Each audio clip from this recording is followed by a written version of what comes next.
ॐ अज्ञानतिमिरान्धस्य ज्ञानाञ्जनशलाकया चक्षुरुन्मिलितं येन तस्मै श्रीगुरवे नमः।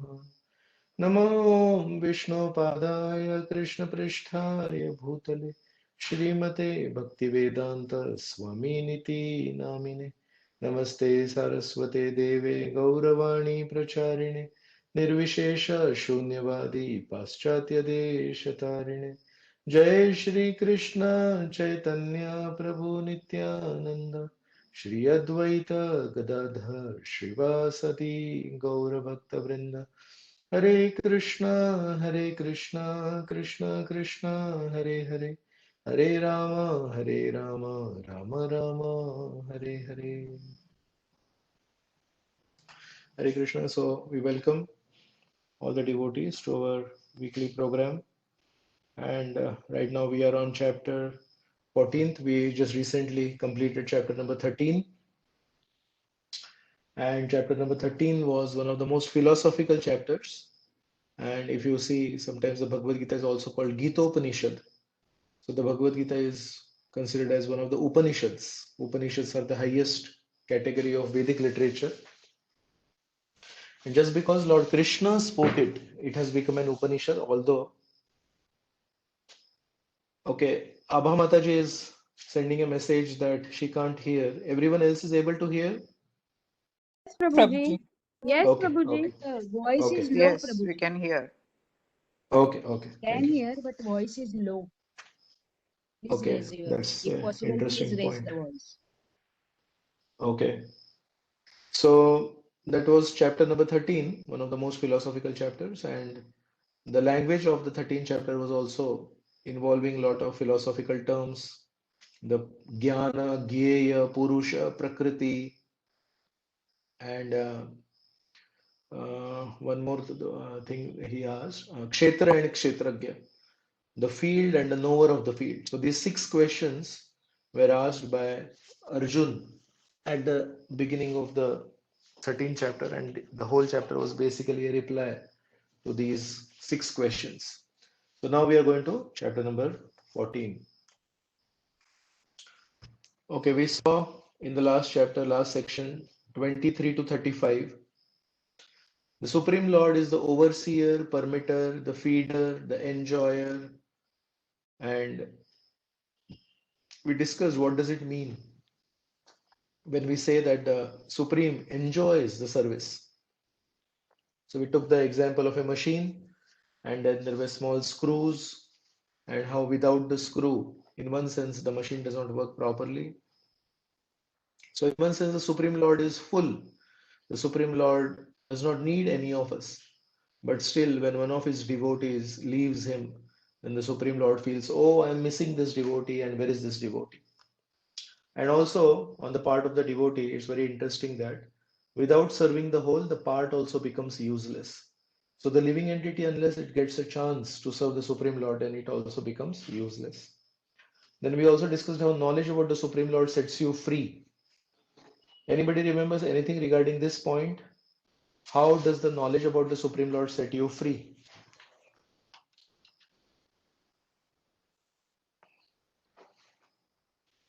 Fearless.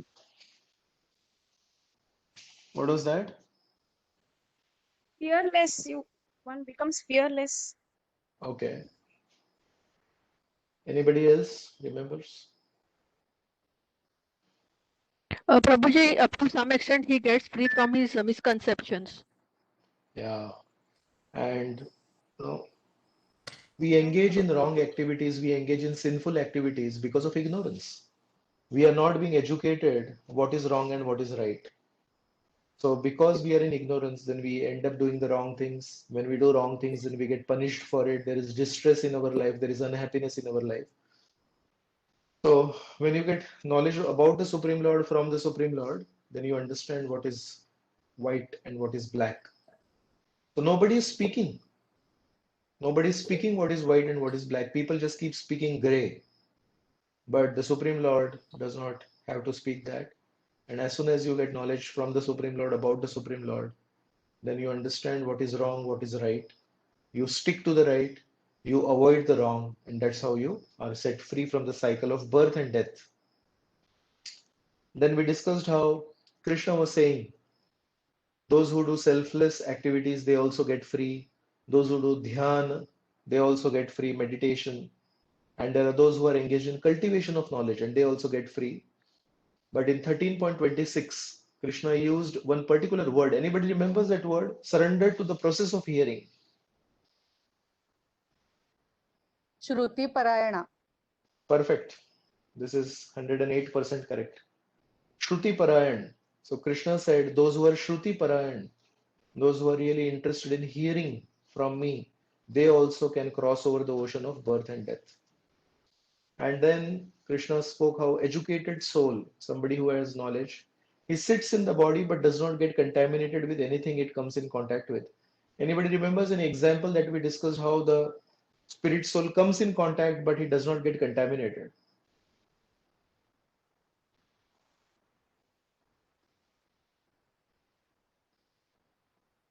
Shall I say? Yes, yes. You gave example of wind. Yeah. And there was also one example of sandstorm. So the wind carries the sand, but it does not become contaminated. Also, the perfume example was there, and foul odor example was there. So, yes, wind. Then Krishna said, one sun lights up the entire universe. Similarly, one spirit soul energizes the entire body of any size. And the last one, he used the word Jnana Chakshusha. The eyes of knowledge is what we all need. Once we have the eyes of knowledge, then everything becomes very easy to understand. So we'll go to chapter number 14 from here. So the connection with previous chapter is in 13.22, Lord Krishna mentioned that contact with the three modes of material nature is the cause of movement of spirit soul in different species of life. Krishna mentioned bhungte prakriti jan gunan karanam guna sangosya sad asad yoni janmasu. So the spirit soul, as we discussed in the synopsis, is actually uncontaminated. It never gets contaminated, but it comes in contact with the three modes of material nature, and that's how it ends up in this uh, roller coaster ride. Sometimes he gets the body of a demigod, and sometimes he gets the lower body of a subhuman species. So then this is the connection that Krishna in the 14th chapter, he will start speaking about what are these three modes? What is he talking about? And just like chapter 7, 9, and 10, Lord Krishna begins chapter 14 with glorification of knowledge that he is going to reveal in this chapter. All these chapters, Krishna mentioned how it's very important for us to focus because in the middle six chapters, Krishna started speaking about himself. The first six chapters were basically dedicated to the Jivatma, the living entity, but the middle six chapters were about himself. So in 7, 9, and 10, Krishna glorifies the knowledge that he is going to give, and similarly, 14 also begins with that. Shri Bhagavan Uvacha Param Bhuyah Pravakshami Jnananam Jnanamuttamam Yad Gyatva Munayah Sarve Param Siddhim Ito Gataha. The Supreme Personality of Godhead said, again, I shall declare to you the supreme wisdom, the best of all knowledge, knowing which all the sages have attained the supreme perfection. Second shloka. Idam jnanam upashritya mam sadharmyamagataha sargepi nopajayante pralayena vyathanti cha. By becoming fixed in this knowledge, which I am going to speak, one can attain to the transcendental nature like my own. Just by attaining this knowledge, you can get free from all the shackles, all the bad habits of this world. So again and again, Krishna speaks this. Yeah. If you see the word bhuyaha in the first line, 14.1, that bhuya means again. So in 18th chapter also, in 10th chapter also, Krishna said, bhuya eva pravakshami. Now I'm going to tell you something very secret, and I'm going to again tell you, Arjun, please listen to me. Just by understanding this knowledge, you can cross over the ocean of birth and death. So again, Krishna is saying, by becoming fixed in this knowledge, one can attain to the transcendental nature like my own. Thus established, one is not born at the time of creation or disturbed at the time of dissolution. So they say that knowledge is the key to success. Yes, but in my own life, I have seen that so many people know so many things, and even I know so many things. But any one of you has ever faced this situation that although you know a lot, when you are hearing something or you're reading something, the real challenge is not in hearing. The real challenge is not in knowing. The real challenge is in application. So sometimes they say there is a door called success, and the key that opens that door of success is knowledge. If you have knowledge, then you can open the door of success. But what I have seen is many of us do not turn the key. So there are plenty of people who don't even have the key of knowledge. And then some devotees who have been really taking shelter of the Gita, they have the key in their hands and they put it into the door of success. But sometimes they don't turn the key. Any one of you would like to speak if you have faced the situation that you know what is right, you know what is to be done, but somehow in that particular situation, you are kind of paralyzed. Has any one of you undergone this experience?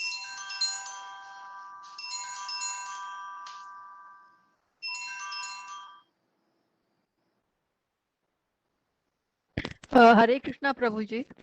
Yes. This is not my personal experience, I would say, but what I have read from quite a few articles is there is a fear of our success also. As Yeah. of failure, there is a fear for success also. Yes. Nice point. That when you become successful, then there's a lot of responsibility that comes on you. And sometimes we are fearful of that responsibility also. So that also could be one reason. Also, I feel that sometimes we are not really sure if we want to turn that key. We don't have the inspiration to turn the key. We know by turning the key, the door of success is going to open, but we are not really ready because, in one sense, we may have our definition of success, but the real definition of success may be something else. So there is some fear of the unknown also mixed there.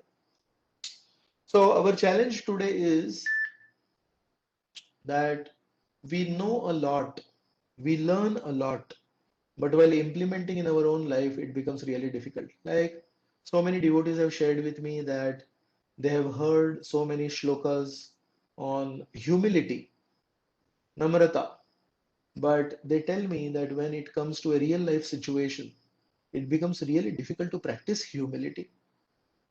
You know, you have heard a class on humility just in the morning time, and when you're going to your office, when somebody splashes rainwater on you, the dirty rainwater that is accumulated on the road, it really becomes extremely difficult to practice what we have heard and practice what we have read. So there are so many books, self-help books, there are so many YouTube videos, self-help motivational videos, and half of YouTube is basically motivational videos. And we all keep liking it and we all keep forwarding it. But when it comes to application, when it comes to implementation, it becomes a real challenge. Yes. Anybody has faced, anybody has heard, or anybody has seen something like this happening where somebody, not in ignorance, somebody is a person of knowledge, somebody who knows a lot, but it becomes difficult to implement it in our lives. Anybody would like to share any experience?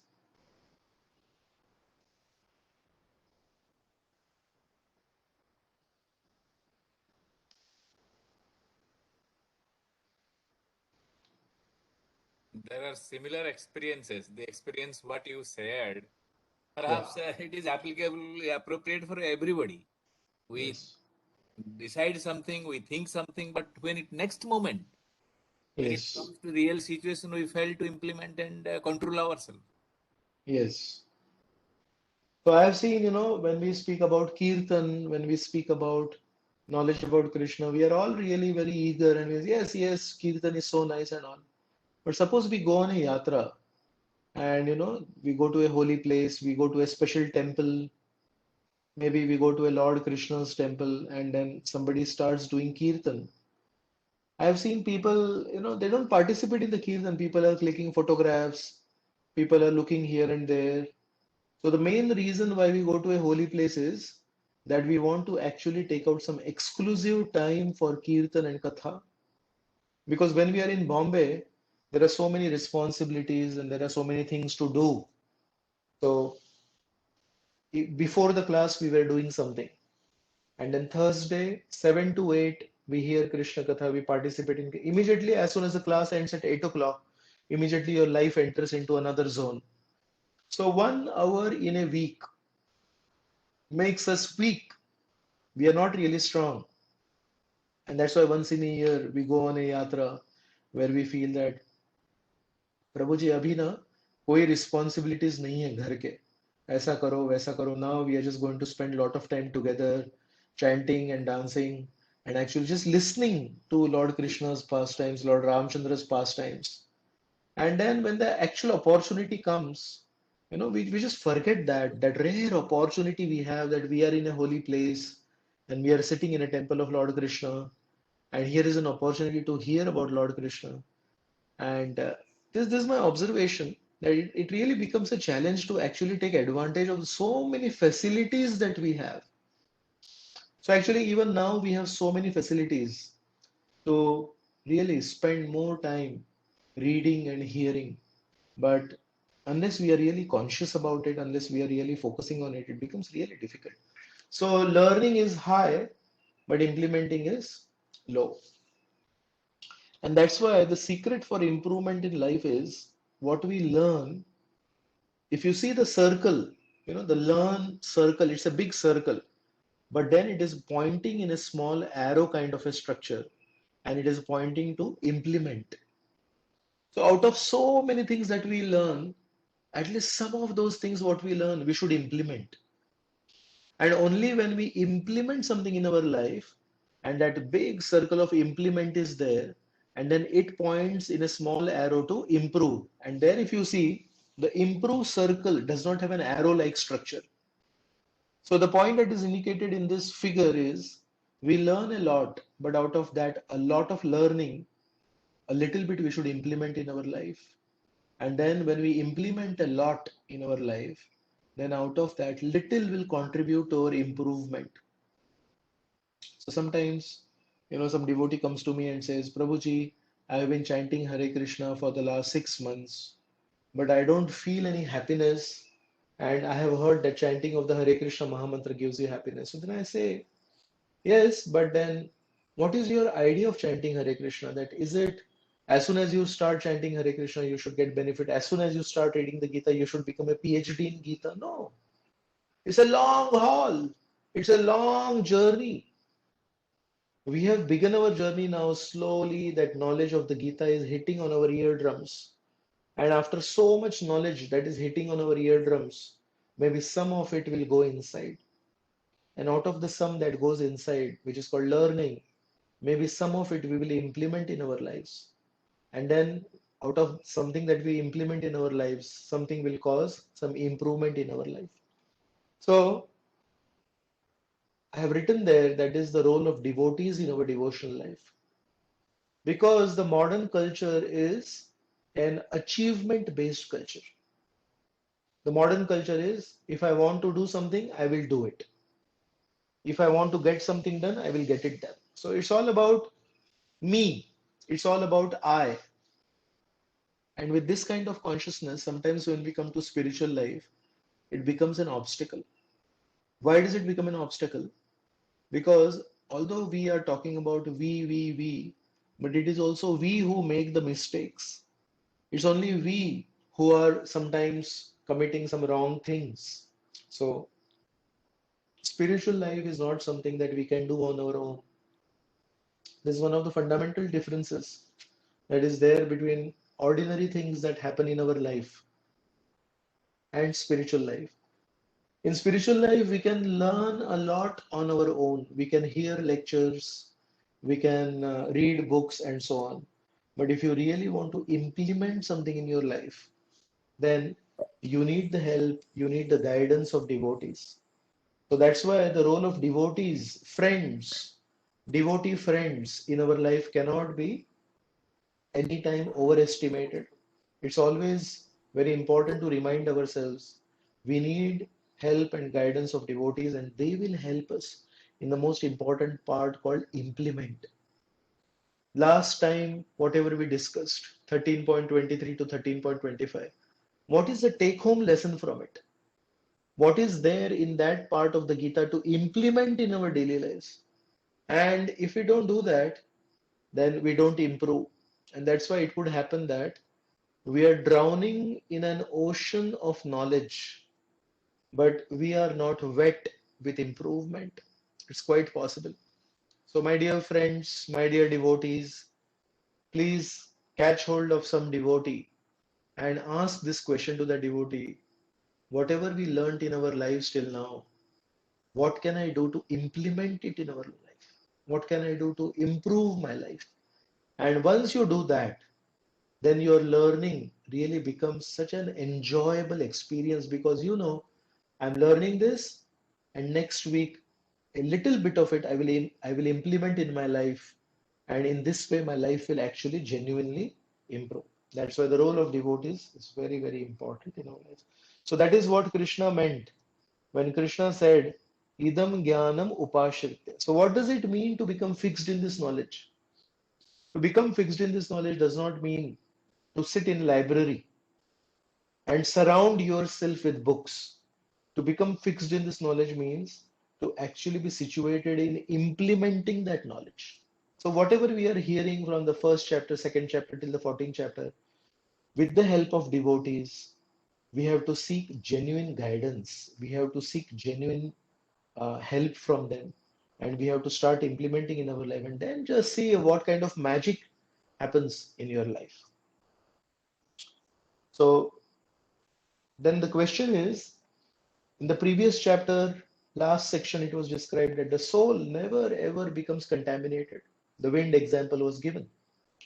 So then, if the living entity comes in contact with the material modes of nature, then how does this contact come? First time, the spirit soul, how does it come in contact with the modes of nature? So Lord Krishna will reveal in these verses. Mama yonirmahad brahma tasmin garbham dadamyaham sambhavah sarva bhutanam tato bhavati bharata. The total material substance called Brahman is the source of birth, and it is that Brahman that I impregnate, making possible the births of all living beings, O son of Bharat. So this Brahman here is called Brahman because it has so much potential, and it's basically dead matter, but the dead matter is impregnated with the living entities. So imagine there are so many living entities, and all these unlimited living entities. How many living entities are there in this world right now? If you say 8 billion, it's only human beings. There are birds, there are animals, there are plants, there are creepers, there are aquatics. So unlimited living, actually it is unlimited living entities, and all these unlimited living entities are impregnated in the material nature. Sometimes it is also called pradhan. Pradhan means before the creation takes place, all the raw material of the creation is there, and Krishna by his glance, he agitates it. And when just by his glance the pradhan is agitated, then slowly the creation happens. And last time we were discussing how first it is ether. From ether, air is formed. From air, fire is formed. From fire, water is formed. And from water, soil or earth is formed. This is the cycle of creation that is mentioned in the Srimad Bhagavatam. So here Krishna is saying, it is I who impregnate. So in this way, it is Lord Krishna who impregnates all the living entities in the womb of material nature. Sometimes, have you heard this line that we are so anthropomorphic? Anthropomorphic means everything around the world we see as per our perspective, our desire. So one person is saying, because we are all human beings with two hands, two legs, two eyes, and all that, so our God is also like that. And one Western atheist, he says, if all of us were like horses, then our God would be like a horse. If all of us were like deer, then our God will also be like a deer. So basically, it's a criticism. People say, you are so much anthropomorphic that what you see around you, you are superimposing your concepts and your ideas on the concept of God. Cannot God be one-eyed, one-legged, and six-handed person? No, but all of you humans, you are so fond of this concept called God, and you are so foolish. Just because your shape is in a particular way, you are saying God's shape is also in a particular way. That's not true. But as per this shloka, Krishna is saying it's not that we have created a human-like image of God. It is that God has created us in a God-like image. So because Lord Krishna has two hands, two legs, two eyes, two ears, and so on, that's why you and me, the highest species in the evolution, we have two hands, two legs. So God is not made in the image of man. It is man who is made in the image of God. It's very interesting. So in this way, Lord Krishna says, I am the Father. 14.4 Sarvayonishu kaunteya murtayah sambhavanti yaha tasam brahma mahadyonir aham bija pradah pita. So Krishna is saying, it should be understood that all species of life, O son of Kunti, are made possible by birth in this material nature, and that I am the seed-giving father. So Krishna is putting his claim as a father on all the living entities. He says, I am the seed-giving father. So question now, how does this process of impregnation take place? Krishna is saying, I am impregnating the material nature, the womb of material nature, but how does it take place? It takes place simply by the glance of the omnipotent Lord. It's not a physical process. So the Supreme Lord Vishnu, he glances upon material nature, and just by his eyes, he's so potent, he's so powerful. In one of the shlokas in the Brahma Samhita, it is mentioned, Angani yasya sakalendriya vrittimanti pashyanti panti kalayanti chiram jaganti Vishnur mahasa iha yasya kala vishesho govindamadi purusham tamaham bhajami. So it is mentioned, Angani yasya sakalendriya vrittimanti. What purpose is served by our eyes, we cannot serve with our nose. Our eyes can see, but can our nose see? No. Our tongue can taste, but can our ears taste? No. So it's very important for us to understand that our senses are very much limited. Our eyes can only do one function, seeing. Our nose can do only one function, smelling. Our mouth can do only one function, tasting. But the Supreme Lord is, his senses are interchangeable. So he can impregnate with his eyes. A human being cannot impregnate with his eyes. He needs another sense for procreation. But the Supreme Lord can impregnate with his eyes. That is the power of the Supreme Lord. Another example of the omnipotent glance of the Lord, that when a devotee offers with love and devotion some food to the deity, then the deity accepts food just by the glance. So how does the Supreme Lord procreate? Just by his glance. And how does the Supreme Lord eat? By his glance. Today, there was this tithi of Shri Shri Jagannath Baldev Subhadra Snan Yatra. And today, Jagannath Baldev Subhadra are bathed. And because they are bathed with water for a long time, actually Jagannath, Baldev, and Subhadra, they get fever. So one of our devotees, all of you must be knowing, we had Alva Mataji in the beginning of the Shivaji Park program. She has done immeasurable service, so much of cooking and all. Many devotees, they told me in the beginning days, she was the one who was doing all the seva, and she's really very energetic. So her husband, Alva Prabhu, he told us that one time he went to Jagannath Puri and he actually touched the body of Lord Jagannath in this period from Snan Purnima, which happened today, to Rath Yatra. Rath Yatra is the day when Lord Jagannath, Lord Balaram, and Subhadra Devi, they come out of their confinement. Actually, because of the snan, because of the bathing with water today, they fall sick and they are given some medicines and all that. And after taking those medicines, in another 1 month, they are ready for the Rath Yatra, and then they are shifted to Gundicha temple in Jagannath Puri. So, Dr. Alva, he actually touched the body of Lord Jagannath, Baldev, and Subhadra, and he was really astonished to find that they were really warm. It means this story that Jagannath, Baldev, and Subhadra get fever, it's not an imaginary story. Many of us, we lack faith in the deity, and that's why we feel, Prabhu ji, ऐसे मूर्ति को थोड़ी बुखार आता है, पर आता है. And if you deny it, then what to do? And then he said that Jagannath, Baldev, and Subhadra are given some kind of a Ayurvedic kadha. It's an Ayurvedic medicine.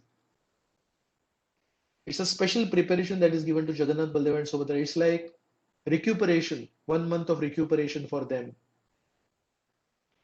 And he said somebody who had fever was given that same medicine that is given to Jagannath, Baldev, and Subhadra.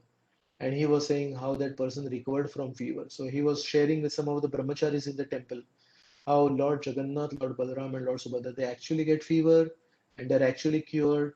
It means they're living personalities.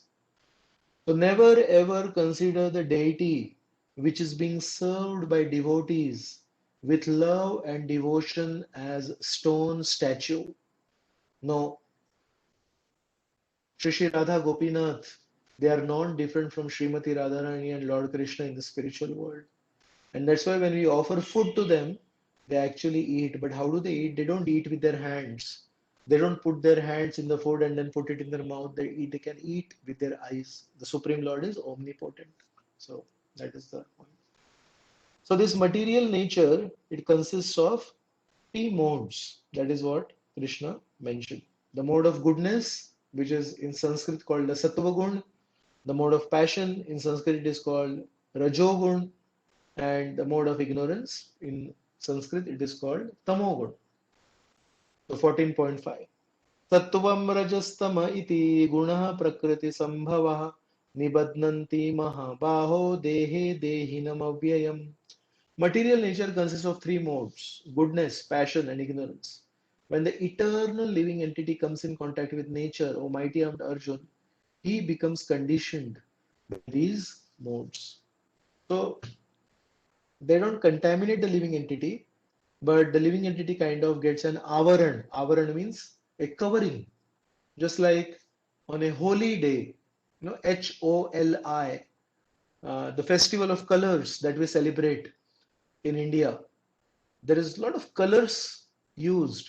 And sometimes the person in the morning when he left home to play Holi, he was all white.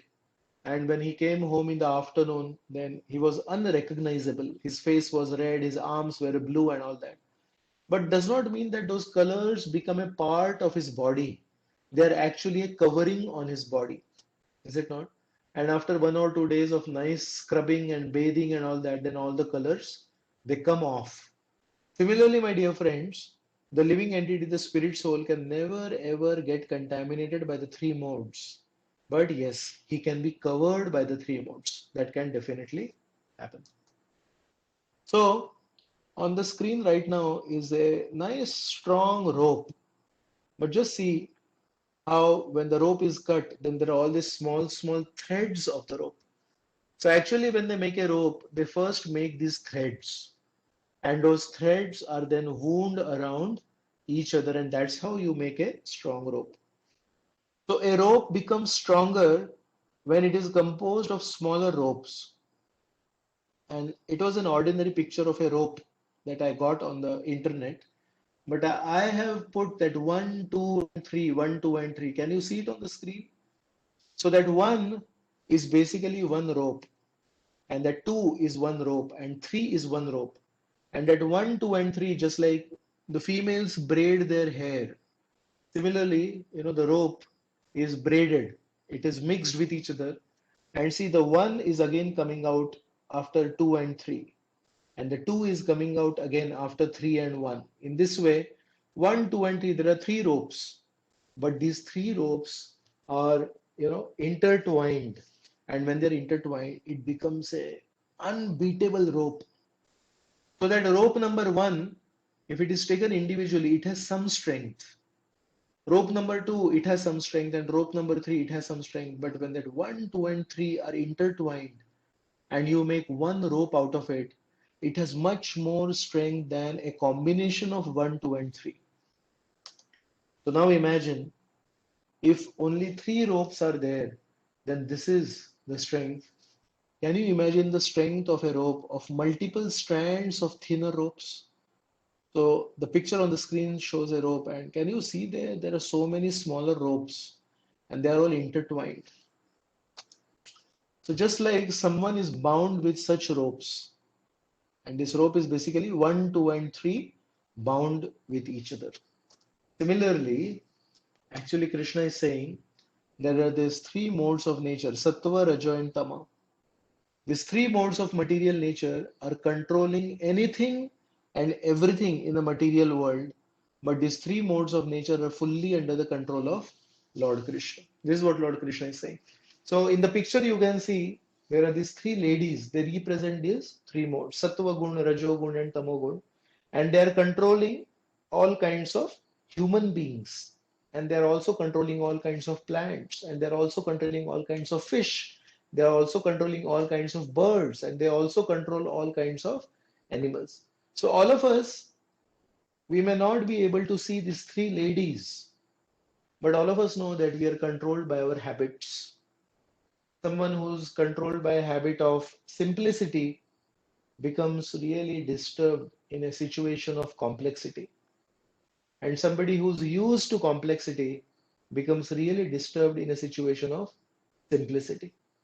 Somebody who's born in a rural environment, when he comes to the city, becomes disturbed by the city environment. And somebody who's born in the city environment, when he goes to a simple life in the villages, he becomes disturbed by the simplicity there. Is it not? So all of us have our own conditionings. All of us are having those kind of habits which becomes difficult to break free from. So that is what Krishna is talking of, that actually all of us are bound with ropes, is it not? But these ropes are not visible. These ropes are the ropes of our own conceptions, the ropes of our own habits. And where do they come from? Lord Krishna is saying Sattva Gun, Rajo Gun, and Tamo Gun. That is how all of us are bound. But the good thing is that these 3 gunas who are controlling all of us are themselves controlled by Lord Krishna. That is the good news in this chapter. So 14.6, Tatra Sattvam Nirmalatvat Prakashakam Anamayam Sukha Sangena Badhnati Jnana Sangena Chanagha. O sinless one, the mode of goodness, being purer than the others, is illuminating, and it frees one from all sinful reactions. Those situated in that mode become conditioned by a sense of happiness and knowledge. So mode of goodness, the source is knowledge, illumination. And that's why, because you are having knowledge, just like we discussed in the synopsis of last class, knowledge gives you right understanding. It sets you free from bad habits, wrong understanding, and that's why it frees you from sins and the resulting distress. And the bondage that happens because of the mode of goodness is it conditions you to a sense of happiness, and it conditions you to a sense of knowledge. So even that happiness that you get in a particular activity binds you. This is not the happiness that comes by smoking a cigarette. This is not the happiness that comes by drinking liquor. This is the happiness that comes when you know something that 10 people around you don't know. So imagine you are sitting in a circle and people are talking about COVID and everyone is confused and everyone says, I don't know what is happening about COVID. And you say, well, the latest news is da da da da da da da. And everyone is amazed and everyone is looking at you and everyone says, अरे बाप रे इसको तो सब पता है Covid के बारे में हमको तो पता ही नहीं था. So that happiness that comes when you know something more than the others, that is the sense of happiness that Krishna is talking of here. We'll discuss about the Rajoguna. Rajoragatmakam vidhi Krishna sangam samudbhavam tan nibadnanti kaunteya karma sangena dehinam. The mode of passion is born of unlimited desires and longings, O son of Kunti. And because of this, the embodied living entity is bound to material fruitive actions. So mode of passion means the source is longing for the unattained. जो मेरे पास नहीं है, उसके लिए longing. And attachment for what I have already attained. I won't let go. And the bondage that happens out of the mode of passion is that I become addicted to fruitive actions. It means selfishness. If anybody asks me to do something, then I will ask, why should I do it? What is my profit in doing it? It is only when there is some profit that I will do it. So that is how we get bound by the mode of passion. And then this is the mode of tamogun, mode of ignorance. Tamastvam ajnanam ja vidhi mohanam sarvadehinam pramadalasya nidrabhi tannibhadnati bharata. O son of Bharata, note that the mode of darkness born of ignorance is the delusion of all embodied living entities. The results of this mode are madness, indolence, and sleep, which bind the condition. So mode of ignorance is basically the source is ignorance, no knowledge. You don't know what is right, what is wrong. And delusion means you are completely puzzled and bondage. The result of mode of ignorance is madness, laziness, and unnecessary sleep. 14.8 Sattvam sukhe sanjayati rajah karmani bharata jnanamavritya tu tamah pramade sanjayatyuta. O son of Bharata, the mode of goodness conditions one to happiness, passion conditions one to fruitive action, and ignorance, covering one's knowledge, binds one to madness. रजस्तमश्चाभिभूय सत्वं भवति भारत रजः सत्वं तमश्चैव तमः सत्वं रजस्तथा. Sometimes the mode of goodness becomes prominent, defeating the modes of passion and ignorance. O son of Bharata, sometimes the mode of passion defeats goodness and ignorance, and at other times ignorance defeats goodness and passion. In this way, there is always competition for supremacy.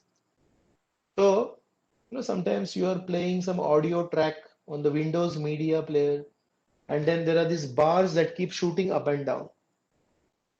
So these bars on the screen, basically, they correspond to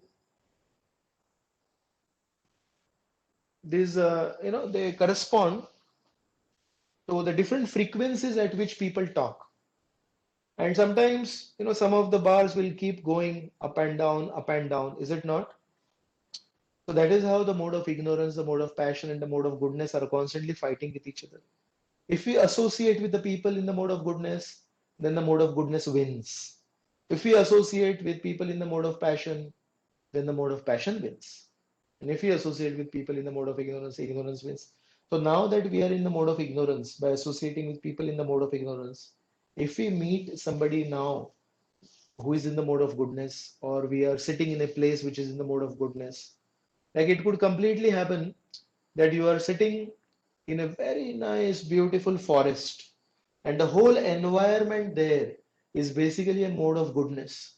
But somebody can be so foolish that he can take a bottle of liquor and he can go to that beautiful, nice place and totally envelop himself or herself in the mode of ignorance. So when you drink liquor, basically you are harming yourself, you are going into a deluded state, is it not? So the mode of ignorance is the mode of goodness is there in the forest, And instead of taking advantage of the mode of goodness, that it's a very pleasant situation. You go there and you feel relaxed, you feel nice, you feel inspired. There is so much to learn from nature, how the sun rises slowly, how the seasons change slowly, how the birds and the animals are very active. So there are so many things to learn in nature, but somebody can be so foolish that they can take a bottle of liquor and in an environment which is surcharged with the mode of goodness, they can destroy it and they can introduce the mode of ignorance in such a situation. So that's how the modes keep on changing. None of us can say we are completely in the mode of goodness. None of us can say we are completely in the mode of passion. And none of us can say we are completely in the mode of ignorance. Basically, these modes, they keep on changing. सर्वद्वारेषु देहेऽस्मिन् प्रकाश उपजायते ज्ञानं यदा तदा विद्याद् विवृद्धं सत्त्वमित्युत.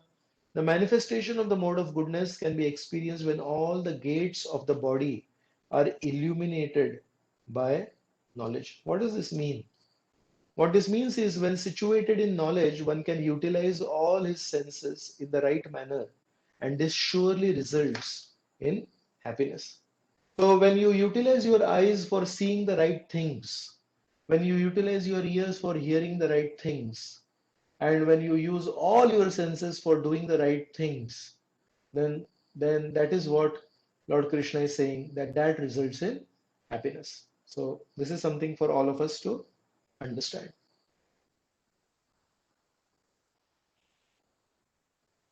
Lobha pravrittir arambha karmana karmanam shamah spriha rajastyetāni jayante vivriddhe bharatarshava. O chief of the Bharatas, when there is an increase in the mode of passion, the symptoms of great attachment, fruitive activity, intense endeavor, and uncontrollable desire and hankering develop. What this means is, when overcome by desires and attachments, there is an insatiable greed for possessing more and more and more and more. Does not stop. Somebody who has 10 rupees wants 100 rupees. Somebody who has 100 rupees is not satisfied. Somebody who has 100 rupees says, I want 1000 rupees. Somebody who has 1000 rupees says, I want 10,000 rupees. So one time it is mentioned, one beggar, he found one begging bowl and he went around begging. And people were putting some wealth in that begging bowl, and that begging bowl was not getting filled up only.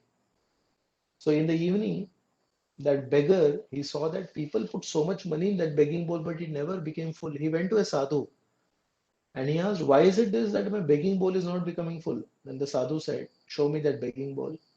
And he said, this begging bowl is not a bowl of plastic or some metal. This is basically the skull of a human being. And there is so much greed in this human being that when you are taking the skull of a human being and you go around asking, it can never get full. So that's how we are, that we want more and more. We never get satisfied. Aprakasho pravrittischa pramado moha evacha tamasyetani jayante vivriddhe kurunandana. When there is an increase in the mode of ignorance, O son of Kuru, darkness, inertia, madness, and illusion are manifested. So what this means is, when situated in ignorance, there is confusion, there is inaction. Inaction means you don't want to act. There is a lack of clarity of what is to be done and what is not to be done. In this way, Lord Krishna has introduced to us the concept of the modes of nature. Next time we'll discuss more. Thank you very much. And if there are any questions, then kindly unmute and ask your questions. Hare Krishna.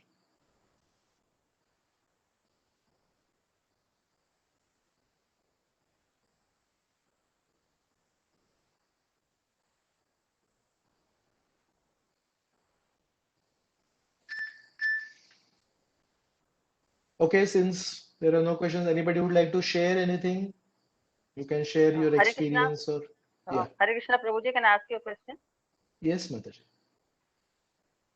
Okay, you were talking about the Lord impregnating through his glance.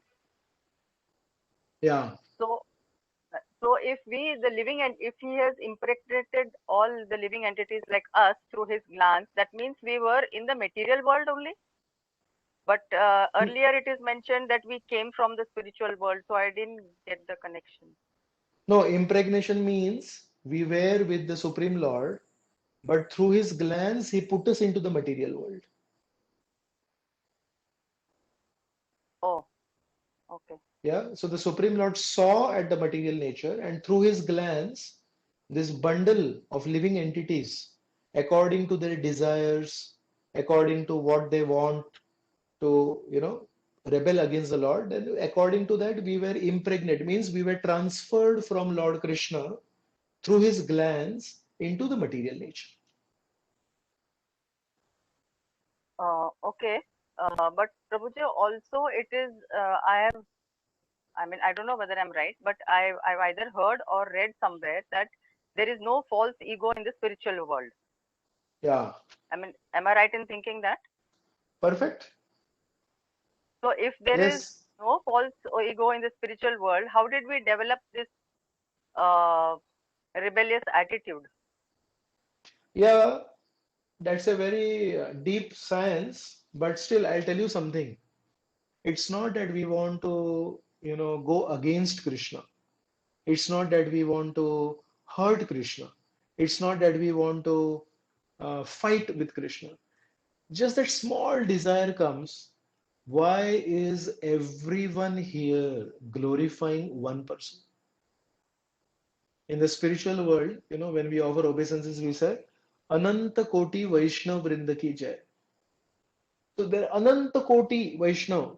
There are millions and millions and millions and millions and millions and millions of living entities, but in the spiritual world, all of them are glorifying Krishna, all of them are serving Krishna, and all of them are singing songs about Krishna. Just a small desire comes. We don't want to hurt Krishna. We are not against Krishna. It's just a question of that we just can't tolerate that every single person here is glorifying Krishna. So that thought comes, why is everyone glorifying Krishna? Why can't they glorify me? And that small desire also is sufficient for Krishna to give us an independent existence. So Lord Krishna gives us a separate world. Krishna says, you can go in that world where people don't glorify me. Try it out, check it out. And sometimes it can be as simple as a curiosity. Curiosity means, I'll give you an example.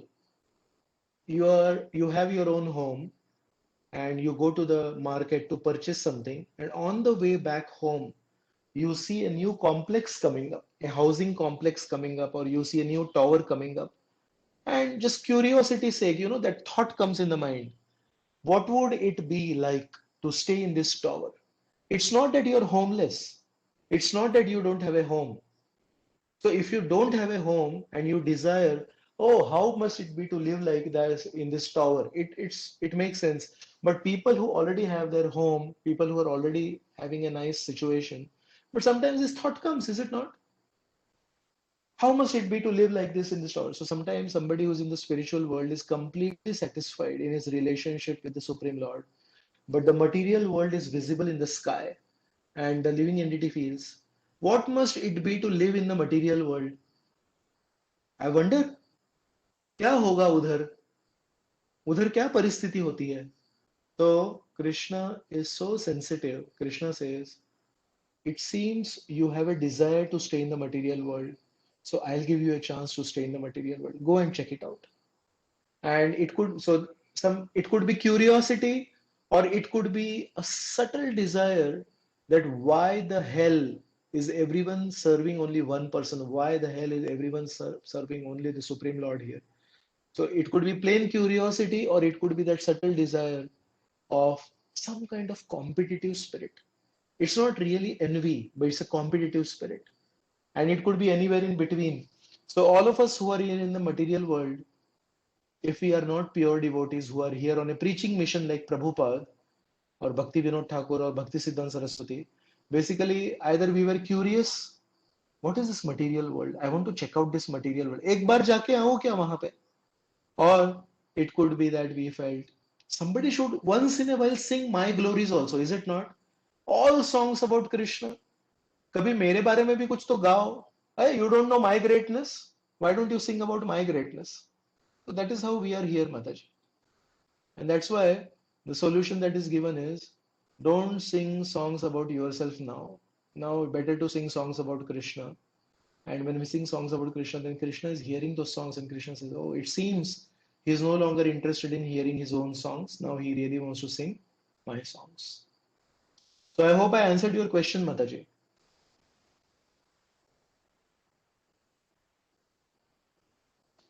Okay. So thank you all very much. We'll meet next week on Thursday and we'll continue with our 14th chapter. Jai Shri Shri Radha Gopinath Bhagwan ki Jai. Jai Srimad Bhagavad Gita ki Jai.